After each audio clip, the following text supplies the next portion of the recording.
नमस्कार बंधुगण, चलतु आज बुलीजा जोटी रही गोटे मंदिर में दुईट जगन्नाथ। आपण केवे देखि नथिबे गोटे मंदिर में केवे दुईट जगन्नाथ रहिबा। चलतु देखिए मंदिर चतुर्पार्श्व जोटी रही अत्यंत सौंदर्यमय वृक्षमान, जोटी अत्यंत मनोलोभा दृश्यमान। चलतु बुलीजा मंदिर कारुकार्य। मंदिरटी प्राकृतिक सौंदर्य परिपूर्ण हो रही, जार आखपाखे अनेक गुड़िया वृक्ष मान रही। मंदिर मुख्यशाला भी अत्यंत रंगीनमय होती देखिए आपण मैंने अत्यंत रंगीनमय मुख्य द्वारटी सुसज्जित चलते भीतर बुली देखा।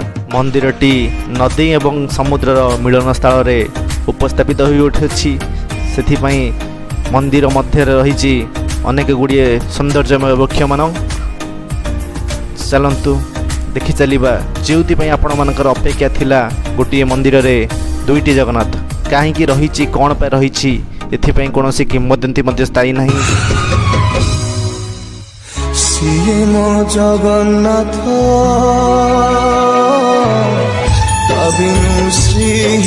सारा जगत जगन्नाथ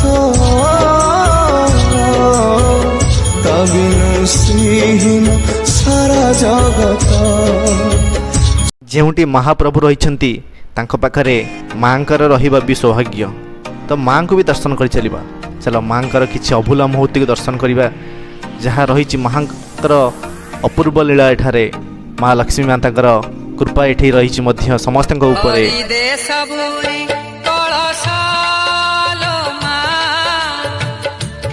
जोटी महाप्रभु आ माँ विरहमान सेठी तो भक्त तो निश्चय थी। तो भक्त बिना भगवान केमती पूर्ण हो पारे। चलतु से भक्त को आज दर्शन कर देखा जे एठिकार प्रमुख देवता जय जय महावीर प्रमुख देवता एठिकार।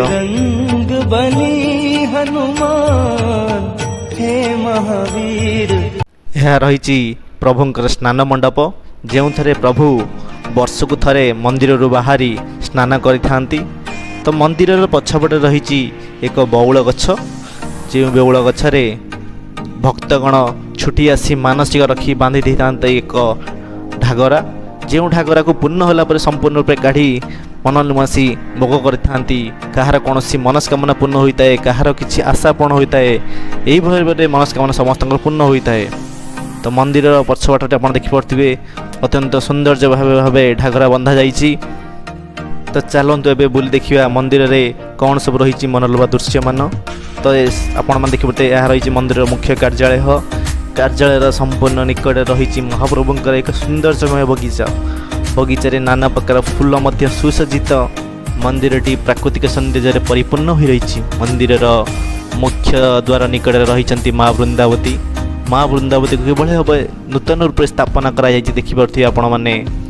तो माँ वृंदावती के निकट रही मंदिर नाट्य मंडप, जहाँ अत्यंत सौंदर्य मनोलोभा दृश्यमान्य।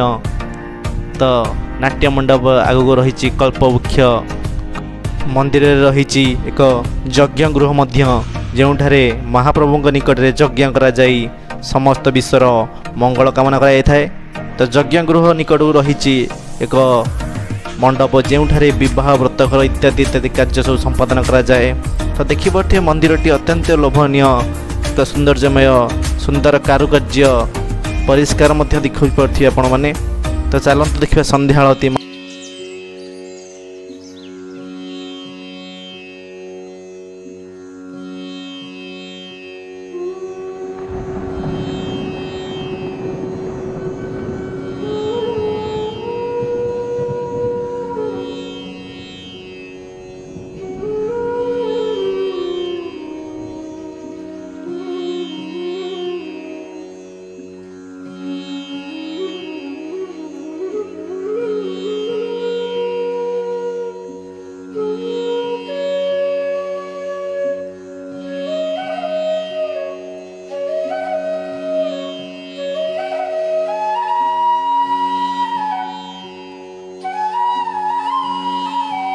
तो महावीर निकट में छोट पिला मानू अत्यंत सुंदर रूप से झाड़ी दि जाए।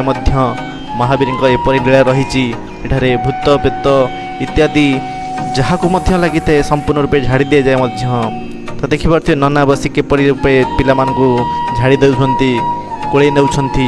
ଏହା ରହିଛି ମନ୍ଦିରର ଅତ୍ୟନ୍ତ ମନୋଲୋଭା ଦୃଶ୍ୟ। ତ ଏଇଭଳି ଭିଡ଼ିଓ ଦେଖିବା ପାଇଁ ଆମ ଚ୍ୟାନେଲକୁ ସବସ୍କ୍ରାଇବ୍ କରିଥାନ୍ତୁ, ଲାଇକ୍ କରିଥାନ୍ତୁ। ତ ଚ୍ୟାନେଲରେ ମୁଁ ଆପଣଙ୍କୁ ଡିସ୍କ୍ରିପ୍ସନରେ ଦେଇଦେବି ମନ୍ଦିରର ଠିକଣା, କେଉଁଠି ମନ୍ଦିରରେ ଅବସ୍ଥାପିତ ହୋଇ ରହିଛି, ମନ୍ଦିରରେ ଦୁଇ ଜଗନ୍ନାଥ କିପରି ଅବସ୍ଥାପିତ ହୋଇ ରହିଛନ୍ତି